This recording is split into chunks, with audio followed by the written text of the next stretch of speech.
from Munich Re, a visionary in the renewable field. Please welcome Peter on stage. Thank you very much, Jan. Good morning, everybody. Munich Re has a long tradition in being a leading provider of reinsurance for natural catastrophes. And part of the natural catastrophes is weather-related catastrophes like floods, like storms, hurricanes, etc.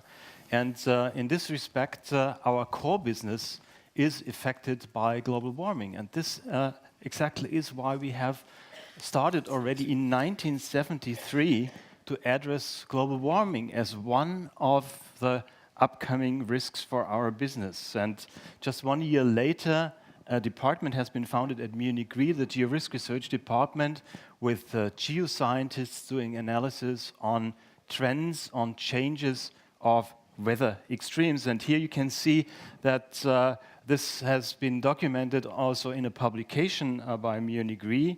In 1973, it was on flood and inundation, and in this publication, we for the first time addressed rising CO2 levels, global warming, and the potential role of increasing weather extremes.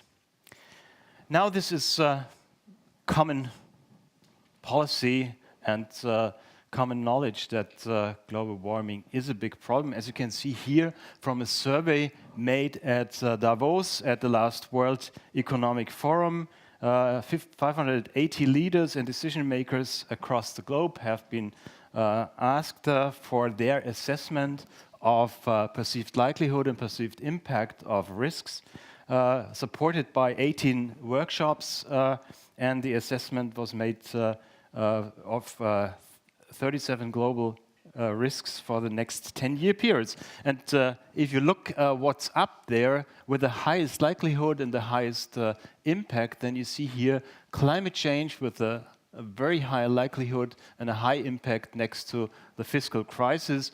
And these people at Davos said that the risk of climate change is seen as one of the most important risks overall, with very high impact and very high likelihood. So this is really something we have to deal with.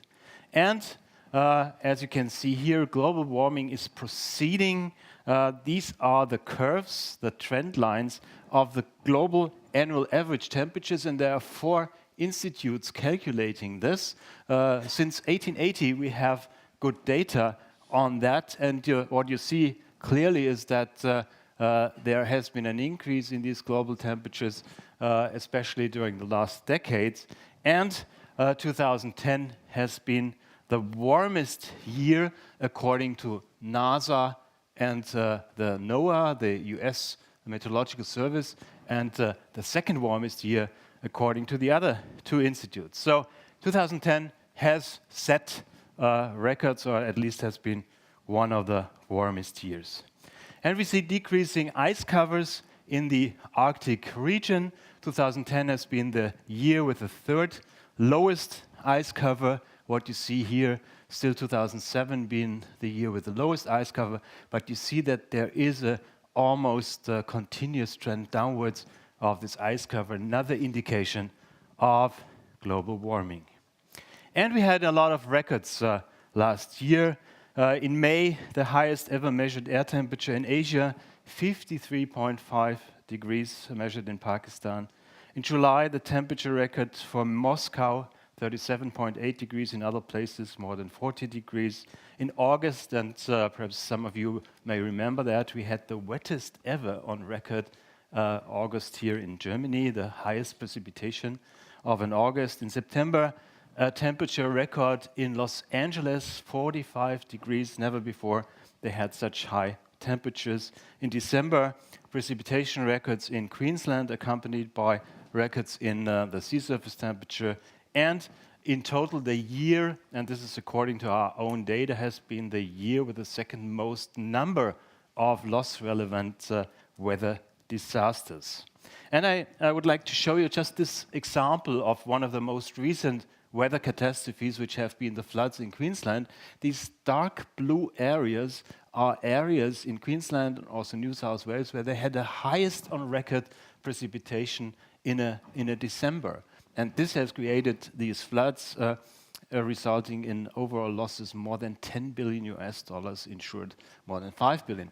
And as already said, this has been accompanied by the highest ever sea surface temperature around Australia. This is the sea surface temperature anomaly, and this is December last year, and you see that it's by far of the normal, the average levels. And sea surface temperature, and there are studies really proving that, is increasing due to anthropogenic, human-made global warming. And high sea surface temperatures also mean a higher potential for tropical storms, and we had to learn that Cyclone Yasi in February has been one of the largest and most intense cyclone ever making a landfall in Australia. Another catastrophe here in this part of the world with losses of more than 3.5 billion US dollars. Munich Re has collected data on natural catastrophes for a long time. We started this in the 1970s. Now this worldwide most comprehensive database, the Munich Re NatCat service, documents more than 29,000 natural disasters, natural events which have caused losses. And what you see on this map is just all the events that we have documented for the last year, 2010. The big dots are the large loss events. The different colors represent the different perils. Red is the geophysical events, green is the storm events, blue the flood events, and yellow or orange is the other weather-related events like wildfires, droughts, and things like that. Here you see the trend, the global trend of the number of loss-relevant weather extremes, and you see that the number has increased from roughly about 400 of these events in the early 1980s to now about 1,000, so there's a factor of 2.5, a 2.5-fold increase of the number of these events. And if we have a look at the different origins of these events, the atmosphere and the Earth, the geophysical events and the weather-related events, then you see a big difference. The red line shows the trend of the geophysical events, and the blue and green, again, the flood and the windstorm or storm events. And you see there is a big difference. We see a slight increase of the geophysical events, which is due to the fact that more people live on this globe and more people live in risk-prone areas. And so a small earthquake today is a loss-relevant event, which a couple of decades hasn't been so because less people and less values affected. So we have a socio-economic, socio-demographic driver in that.